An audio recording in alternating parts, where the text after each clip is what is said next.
Que le Dieu du ciel vous bénisse immensément.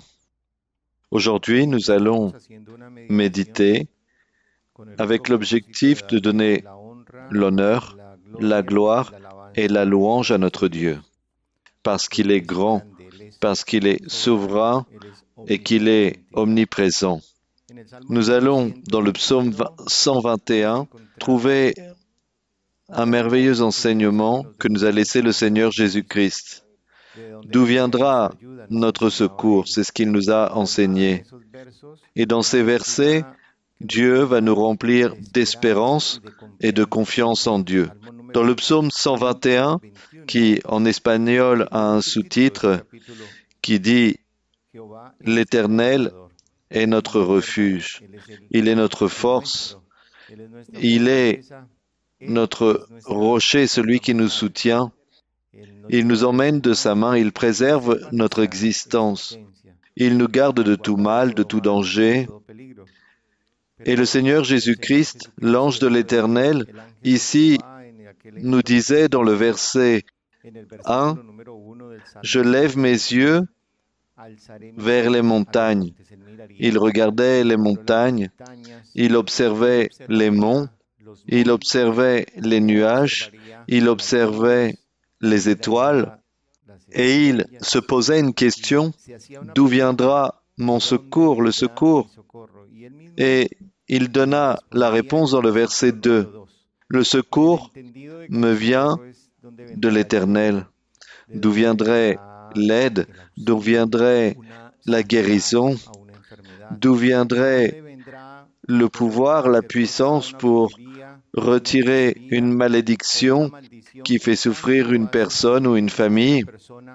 D'où viendra le changement de vie, la transformation de l'être? Il a répondu à cette question. Le secours me vient, mon aide, ma libération vient de l'Éternel. L'Éternel, c'est une parole qui a été inventée pour que nous puissions la prononcer, qui signifie Dieu. Le Seigneur Jésus-Christ disait, le secours me vient de Dieu, du Dieu vivant, du Créateur de l'univers, de celui qui a fait les cieux et la terre, ce Dieu souverain qui a créé tout ce qui existe, l'univers entier, les eaux et tout ce qu'il y a. Gloire au Seigneur. Notre aide vient du Dieu puissant, pas de n'importe quel Dieu, du Dieu qui est grand, qui est majestueux, qui est glorieux. Et il dit dans le verset 3, « Il ne permettra point que ton pied chancelle. Celui qui te garde ne sommeillera point. » Le Seigneur va garder notre chemin, nos pas. Le Seigneur ne va pas permettre que nous tombions. Il va nous préserver du faux pas. Il va nous montrer dans un rêve une tentation ou un danger. Il ne permettra point que ton pied chancelle. Alors mes frères, pour résumer, Dieu est celui qui nous tend la main. Et cela, il le fait pour que nous ne nous confions pas en un autre être qui n'est pas notre Dieu, mais en ce Dieu puissant, créateur de l'univers entier, ce Dieu souverain, ce Dieu qui gouverne l'univers entier, notre Père céleste, le Père de notre Seigneur Jésus-Christ, celui qui nous donne tout. Et il nous tend la main à travers de beaucoup de moyens, de beaucoup de manières il le fait, ou à travers de beaucoup de circonstances, ou même à travers des personnes. Dieu nous tend la main, il nous donne le travail, il nous donne pour nos nécessités, il nous guérit d'une maladie, il nous ouvre des portes de bénédiction, il est notre secours, il est notre aide, il est notre bénédiction. De lui viennent les bénéfices dans notre vie et sa manifestation. Et de verset 3, il dit, « Celui qui te garde ne sommeillera point, il ne dort jamais, il est toujours en train de nous garder. Ses yeux surveillent toutes les nations, ou ses yeux voit ou examine les hommes. Il est attentif à chacun de nos pas. Il est celui qui nous garde, il est celui qui se manifeste, il est celui qui nous protège, il est notre rocher, il est notre salut.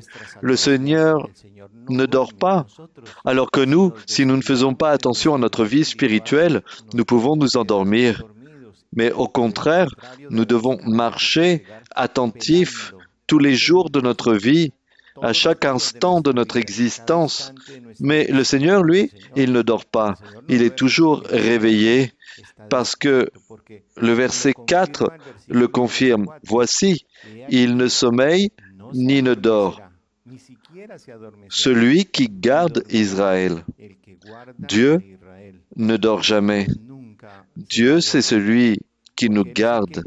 Il nous garde, mais il ne garde pas cet Israël physique, parce que l'Israël de l'ancien temps n'a pas donné de valeur à la manifestation de Dieu. Ils sont tombés dans l'idolâtrie et Dieu est devenu furieux et il leur a retiré le titre de peuple saint, de peuple choisi, et Dieu a choisi un nouveau peuple à travers de notre Seigneur Jésus-Christ, qui est son Église. Que notre Dieu est miséricordieux, que notre Père céleste est bon. C'est pour cela qu'aujourd'hui, nous sommes tous ceux qui font partie de ce peuple d'Israël, pas dans le sens physique, mais dans le sens spirituel. Nous sommes la Jérusalem spirituelle. Et ici, la Bible dit, « Il ne sommeille ni ne dort, celui qui garde Israël. » Et le verset 5, « L'Éternel est celui qui te garde. » Oui, c'est celui qui nous défend, c'est celui qui fait attention à nous, c'est celui qui nous cache, c'est celui qui est notre refuge. Il fait toujours attention à ses enfants, à son Église. Il fait attention à chacun d'entre nous parce que il y a aussi après une phrase merveilleuse qui convertit notre âme, qui nous remplit d'espérance, de force. L'Éternel est ton ombre à ta main droite. Comment vous paraît cette phrase? L'Éternel est ton ombre. Vous pouvez marcher et vous pouvez être sûr et certain que Dieu est à votre côté. C'est merveilleux. Dans tous les endroits, peu importe le lieu, le sud, le nord, l'ouest, l'est, peu importe où nous sommes sur la face de la terre, nous pouvons dire « Dieu est ton ombre à ta main droite ». C'est une merveilleuse bénédiction. Dieu est notre ombre à notre main droite. Il est ici, il nous écoute, il nous voit.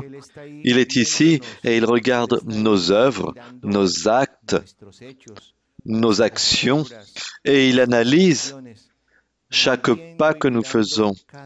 Il regarde pour s'assurer que nous faisons le bien, pour que nous faisions sa volonté avec notre manière de vivre. C'est pour cela que la Bible dit « L'Éternel est ton ombre à ta main droite ». C'est merveilleux si nous approfondissons ces versets. Nous pouvons nous imaginer le Seigneur à notre droite pour nous garder, pour nous protéger des catastrophes, des moments difficiles comme par exemple les ouragans, les tremblements de terre, les accidents. Il est notre protection. Il est notre tout. Il est glorieux. Il est merveilleux parce qu'il est notre ombre à notre main droite. Mais il faut aussi prendre en compte que cela est pour les enfants de Dieu. Et qui sont les enfants de Dieu? Ceux qui font la volonté du Seigneur. Qui sont les enfants du Seigneur? Ceux qui s'éloignent du péché. Qui sont les enfants de Dieu? Ceux qui s'efforcent pour laisser de côté le péché. Ce sont les justes. Ce sont ceux qui sont avec le Seigneur, les justes. L'ombre ne peut pas s'éviter. La main de Dieu ne peut pas aussi s'éviter dans la vie d'un juste. L'aide de Dieu ne peut pas s'éviter dans la vie du juste, dans la vie de l'enfant de Dieu. Dieu sera avec ceux qui font sa volonté. La bénédiction de Dieu ne manquera pas. La bénédiction de Dieu abondera. Dieu sera toujours et gardera toujours. Dieu donnera toutes les nécessités. Dieu se manifestera et fera des guérisons. Et la bénédiction et la manifestation sera avec les enfants de Dieu, ceux qui marchent avec rectitude, ceux qui cherchent l'intégrité, ceux qui cherchent la perfection. La caractéristique de l'ombre, c'est qu'elle est inévitable, mais elle peut être intense ou atténuée. Intense avec la présence de la lumière. Et cette lumière, c'est notre Seigneur Jésus-Christ. Si nous voulons suivre le chemin de notre Maître, de notre Seigneur Jésus-Christ, si nous lisons les Écritures, si nous sommes des hommes et des femmes de prière, et si nous obéissons au Père céleste, lorsque nous nous éloignons des ténèbres, cette lumière resplendit dans notre vie et elle est plus intense et elle représente la présence de notre Père dans notre vie. Gloire au Seigneur. Il est notre ombre à notre main droite. Mais si nous péchons, si nous avons des failles devant Dieu, elle s'atténue et elle s'éloigne de nous. Elle commence à disparaître. Alors que cette promesse merveilleuse s'accomplisse, que l'intensité de cette lumière soit dans notre vie grâce à notre Seigneur Jésus-Christ, qui est notre lumière dans la vie. Et espérons que vous disiez au Seigneur, lors d'une tristesse, lors d'une douleur, lors d'une maladie, lui dire, tu es mon ombre à ma main droite. Avec tout ce que nous avons vu dans cette lecture, le verset 6 dit, « Pendant le jour, le soleil ne te frappera point, ni la lune pendant la nuit. Le soleil ne te frappera point, parce que Dieu est celui qui nous rafraîchit. Il est notre repos, il est notre paix, il est notre joie. Gloire au Seigneur. Parce que le Seigneur est toujours ici, avec nous. Le Seigneur renouvelle nos forces. Le Seigneur nous remplit de confiance. Le Seigneur est fidèle. Le Seigneur, c'est cette fontaine d'eau de vie pour nous et il rafraîchit notre existence. C'est pour cela que la Bible exprime le jour, le soleil ne te frappera point. Et dans le verset 7, la Bible dit, « L'Éternel te gardera de tout mal. Il est notre secours. Il est notre ombre à notre main droite. Il va nous garder de toutes les difficultés. » Il y aura des difficultés qui vont venir dans notre vie, mais ils ne vont pas prévaloir parce qu'il est celui qui va nous garder, il est notre force, il est avec nous, il est notre tout. C'est pour cela que nous l'aimons, c'est pour cela que nous le vénérons, c'est pour cela que nous bénissons son nom, que nous l'exaltons. Dieu nous gardera de tout mal. Et il gardera ton âme. Il gardera notre âme parce qu'il nous a montré un chemin, le chemin du salut et de la vie éternelle. La fin de notre foi, c'est le salut de nos âmes. Gloire au Seigneur. Et il conclut le Seigneur ici pour nous enseigner. Le verset 8, « L'Éternel gardera ton départ et ton arrivée, dès maintenant et à jamais. » Gloire au Seigneur. Quelle bénédiction si grande! Cette lecture est une grande bénédiction. L'honneur et la gloire soient pour notre Dieu, pour cette merveilleuse bénédiction. Merci à notre Seigneur Jésus-Christ, parce qu'il a été avec nous sur la terre et il s'est comporté comme un être humain. Le Seigneur Jésus, qui est Dieu, il s'est présenté devant le Père pour demander son secours et il nous a laissé ce merveilleux enseignement. Et à partir d'aujourd'hui, nous allons attendre sa puissance, sa faveur, son immensité, parce que nous savons bien que Dieu peut tout faire, que en un instant, il peut nous donner ce que notre cœur nécessite, que Dieu, en ce moment, vous donne les souhaits les plus profonds de votre cœur, en vous libérant, en vous bénissant, en vous guérissant, et qu'il se manifeste avec de grands miracles et merveilles, et que l'honneur et la gloire soient pour notre Dieu. Mes frères, que chaque jour Dieu vous bénisse de plus en plus et que sa main soit étendue auprès de chacun d'entre vous.